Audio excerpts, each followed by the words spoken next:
बांग्लादेश में चिन्मय प्रभु की गिरफ्तारी के बाद लगातार हंगामा जारी है और आपको बता दें कि लगातार प्रदर्शनों का दौर भी जारी है। कहा यह जा रहा है कि अल्पसंख्यकों पर अत्याचार किया जा रहा है और यहां तक कि उन्हें जमानत नहीं दी गई चिन्मय प्रभु को। कहा यह जा रहा है कि लगभग 8% जो हिंदू वहां पर है उनका ये फेस है। अलग अलग जगहों पर जिस तरीके से सरकारी नौकरियों में रेजिग्नेशन लिए गए, जिस तरीके से संपत्तियों पर कब्जा किया गया, उसके खिलाफ एकजुट होकर मुखर होकर आवाज उठाई जा रही थी। इसीलिए उसी आवाज को दबाने की कोशिश की गई है वहां और इसीलिए उसके खिलाफ नाराजगी जाहिर की जा रही है।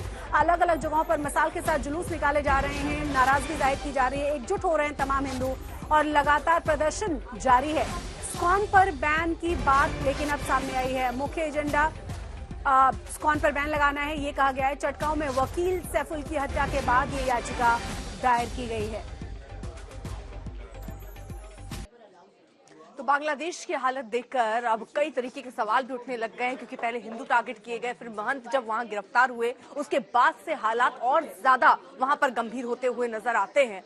चिन्मय प्रभु गिरफ्तार जब हुए, रिहाई के लिए जगह जगह उसको लेकर प्रदर्शन हुआ, इस्कॉन पर घेराबंदी शुरू हुई, हाईकोर्ट में बैन की मांग उठा दी गई।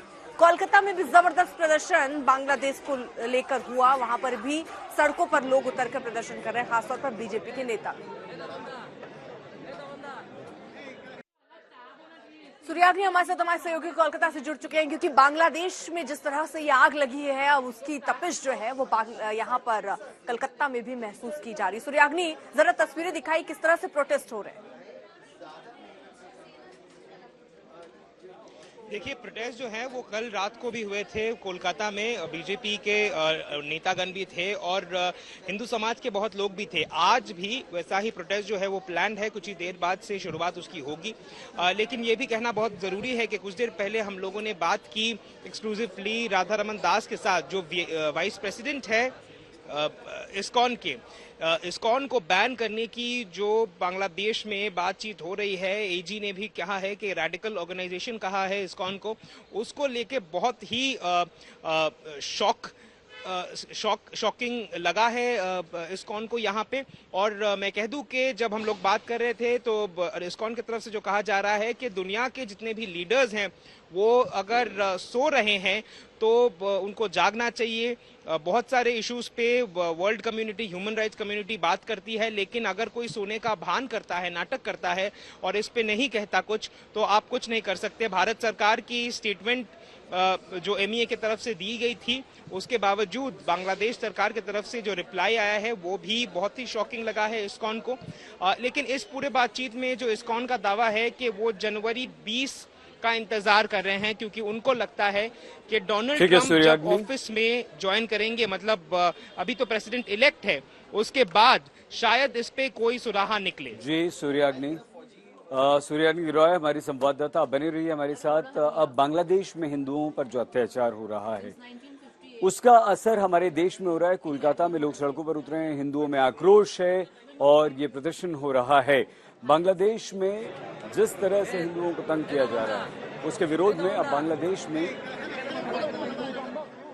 लोग सड़कों पर उतरे और उन्होंने इस्कॉन के चीफ की रिहाई की मांग की है, उन्हें गिरफ्तार किए जाने का विरोध किया है। बैनर, पोस्टर लेकर, झंडे लेकर उस सड़कों पर निकले हैं और उन्होंने इस घटना की निंदा करते हुए कहा है कि बांग्लादेश में कट्टरपंथियों द्वारा जिस तरह से हमले किए जा रहे हैं, सरकार वहां की और शुभेंदु अधिकारी बीजेपी के नेता इस मार्च का नेतृत्व कर रहे हैं और बीजेपी के नेताओं के साथ साथ कार्यकर्ता इस मार्च में सरप्राइज्ड हैं या फिर ये अंदाजा था? एक्चुअली हमारे पास कोई शब्द नहीं है इसके ऊपर में टिप्पणी करने के लिए। इस्कॉन इतनी बड़ी ऑर्गेनाइजेशन है, इतनी फेमस ऑर्गेनाइजेशन है।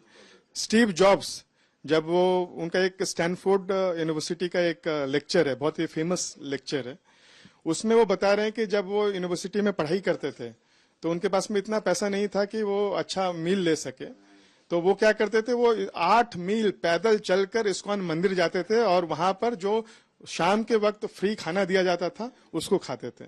इस्कॉन हमेशा लोगों के दुख सुख में खड़ा रहता है। आज तक 8 बिलियन फ्री मील्स इस्कॉन ने पूरे विश्व में सर्व किया है। 8 बिलियन, इतना सर्व करने के बाद भी हम लोग कभी अपना ढाल नहीं ठोकते हैं कहीं। और कोविड के समय में भारत में 15 करोड़ लोगों के साथ बहुत डिफिकल्ट सिचुएशन है। मैं खुद सवेरे निकलता था और हम लोगों को दाल चावल अलग अलग इलाके में जाते थे अपनी स्वास्थ्य की फिक्र किए बिना। बांग्लादेश में भी नेचुरल कैलेमिटीज जब भी होती है और होती रहती है, वहां पर हमारे इस्कॉन भक्त बिना किसी की धर्म जाति देखे वहां पर जाके वो सेवा करते हैं, उनको सर्व करते हैं। इस तरह का लांछन लगाना बिना किसी तथ्य के, ये बहुत ही दुखद है।